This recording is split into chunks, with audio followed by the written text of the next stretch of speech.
Mama, yani kwa jinsi ambavyo tumeishi naye hapa Kifo na yale maagizo ambayo uliniambia, nimefanya vile vile.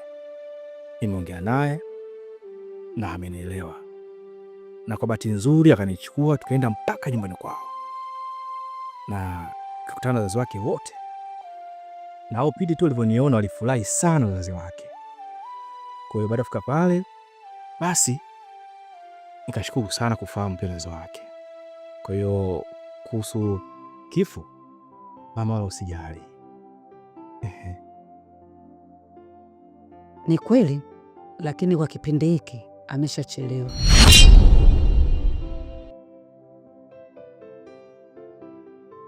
Amechelewa? Ndio mwanangu, kiukweli mimi huyu binti sasa hivi sina imani naye. Yaani kila siku zinavyozidi kwenda, nikimkaribia karibu mwili wangu na nisisimka hatari. Hata akisema nikalie mbali, nikimwangalia tu moyo unaniuma vibaya mno. Yaani kwa kweli sina imani naye hata kidogo. Sio mtu mzuri kwetu huyo. Kwa hiyo ninachokiomba kutoka kwako, naomba ubinti umtoe, utafute pa kumpeleka. Mama, sasa kama maagizo yako yote niliyafuata na vile ambavyo ulivyoniambia nimefanya, sasa mama yangu unakusaja imani naye ikiwa kila kitu nimefanya mama yangu? Kwa ni shida iko wapi mama? Ansi mwanangu, kinywa cha mtu mzima huwa kinanuka, lakini maneno yake ni dawa, huenda ikawa tiba baadaye kwako. Naomba ubinti umtoe.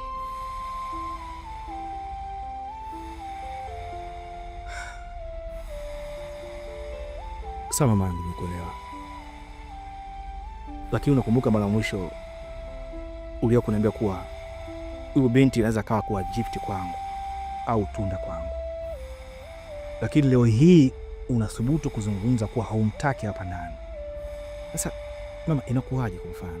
Yaani sielewi. Najua nilichukua maamuzi kabla ya kufikiri, na ndio maana nilifanya vile, ila kwa sasa maamuzi yangu nimeshayagairi kwa kuto kumwamini huyo binti.